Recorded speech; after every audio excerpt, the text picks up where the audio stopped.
मैं देश के गृह मंत्री अमित शाह जी का भी विशेष रूप से धन्यवाद करती हूं कि जिन्होंने दिल्ली की सुरक्षा और कानून व्यवस्था और प्रशासन से जुड़ी जो व्यवस्थाएं हैं उनको मजबूत करने के लिए हमें विशेष रूप से संबल दिया। और मैं ये कह सकती हूँ कि ये जो पूरा बजट है ये देश के हर वर्ग को भरोसा देता है, गरीबों को सहारा देने वाला बजट है। ये युवाओं को मौका देने वाला, महिलाओं को सम्मान और ताकत देने वाला और देश की अर्थव्यवस्था को आगे बढ़ाने और एक साफ रोड मैप दिखाने वाला ये पूरा बजट है।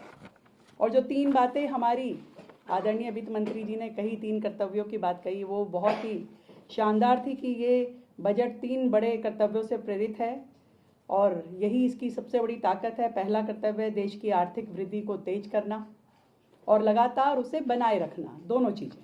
दूसरा कर्तव्य है कि लोगों की आकांक्षाएं पूरी करना और लोगों की परिवारों की क्षमता बढ़ाना ताकि हर नागरिक देश के विकास में भागीदार बन सके। और तीसरा कर्तव्य जो आदरणीय प्रधानमंत्री नरेंद्र मोदी जी का विज़न है, उनका मंत्र है सबका साथ और सबका विकास। इस विजन को सही मायने में ज़मीन पे उतारने के काम इस बजट ने किया ताकि हर परिवार, समुदाय इनको साधन भी मिल सके और अवसर भी मिल सके।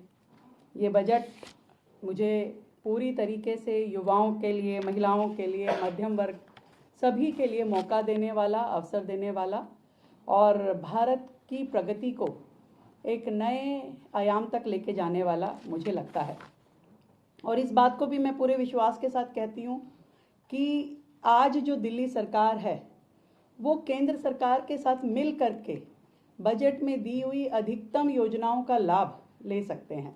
दिल्ली सरकार लगातार केंद्र के साथ मिल करके एक विज़न, जो विज़न 2047 है, विकसित भारत विकसित दिल्ली, हम उस पर काम कर रहे हैं। लगातार केंद्र से संपर्क में रहते हुए हम अपनी परियोजनाओं के लिए फंड भी लेके आते हैं और हर योजना पे केंद्र के साथ मिलके काम भी कर रहे हैं हम। तो ये सारा का सारा जो बजट है इसमें हर एक एक्सपेक्ट को जब मैंने देखा तो दिल्ली के लिए मुझे बहुत ही ये शानदार बजट दिखाई देता है, जिसमें रोज़गार के भी अवसर हैं, डेवलपमेंट के लिए भी हमारे साधन हैं और पूरी तरीके से इस बजट को हम दिल्ली के हित में मानते हैं।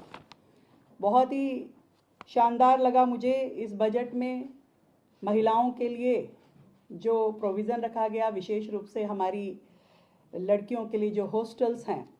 अब हर ज़िले में जब हॉस्टल बनेंगे तो लड़कियों को बेहतर एजुकेशन के लिए, अपने रोज़गार के लिए अवसर मिल पाएंगे। अन्य राज्यों से आकर के भी लोग जिस राज्य में वो अपनी पढ़ाई करना चाहते हैं, रह कर के काम करना चाहते हैं, उन्हें अवसर मिलेंगे। दिल्ली भी इसमें सहभागी होगा। ये एक बहुत बड़ा, मुझे लगता है कि देश को एक बूस्ट मिलने वाला है इस चीज़ से। युवाओं के लिए भी हमने देखा कि अनेक प्रकार की योजनाएं और एक तरीके से नेक्स्ट जनरेशन बजट इसको कहें तो कोई गलत नहीं है, जिसमें स्वास्थ्य पे, खेल पे, पर्यटन पे, हर चीज़ को रोज़गार के साथ जोड़ा गया है। और इस बजट से कुल मिला के ग्रोथ भी मिलता है, सुधार भी मिलता है और जनता को राहत भी मिलती है। मैं जब इन सारे प्रोविज़न्स की बात करती हूँ तो विशेष रूप से कहना चाहूँगी कि इस बजट में जो हमें दिल्ली के लिए एलोकेशन मिला, जो 1348 करोड़ रुपए, उसके लिए भी मैं धन्यवाद देना चाहती हूँ। शासकी के अंतर्गत जो 3 राज्य, दिल्ली, पुडुचेरी और जम्मू एंड कश्मीर, इसके लिए पहले बजट हुआ करता था 6275 करोड़ रुपए, अब उसको बढ़ा के 15,380 करोड़ कर दिया गया है।